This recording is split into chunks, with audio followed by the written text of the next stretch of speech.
Manza ndo zvinhu zvataitodazvo. Tatodawo manza muchiona todaiso. Totodawo manza. Musaona pakadai so goma richiswa ndogera kusaidho ndichidai kutaura kuti ndinyatsokuona. Unogera kati chichinowa. Chikonzero chikupa kuti ndisiye kugerwa apa ndikuti kana manza yakubuda ndikurumidze kuiona. Bozi ndotodawo kuita sana varazida. Ndoda yangu manza rinoma kwete kugerera. Igea musoro nchisiya bhibho pamusoro. Ndoda kuti kana manza yakubuda ndikurumidza kuiona.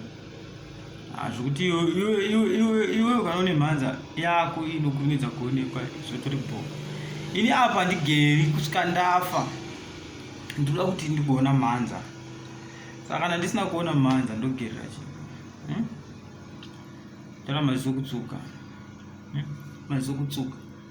Inyaya yekuti tiri kufunga kuti Christmas yasvika. Munhu asi kuenda kumusha. Munhu asi kunoona vabereki. Chii chikonzero chokuti munhu asaenda kumusha unoona vabereki? Varume vane vakadzi, mukadzi ari kumusha iwe wakangogara kuno wangoti baba kudai. Mukadzi oita sokuti ndiye imba. Wangogara kuno. Wakumana.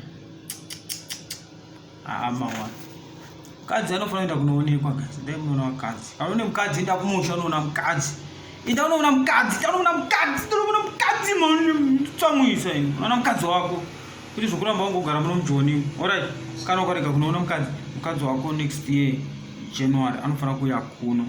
Ndakutokupai mutemo iwoyo. Mukadzi anosogariswa kumusha sokuti chisaga chembeu chinogara chakasungirwa mukicheni chichizara utsi. Muri shiti dzevanhu. Anadzora mombe mutore vakadzi vese vari kumusha vasiri kutokunzai. Torai vakadzi vese.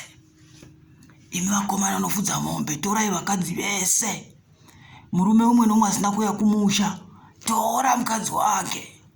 Pamuregere kuuya kumusha December torai. Unomba wangogara.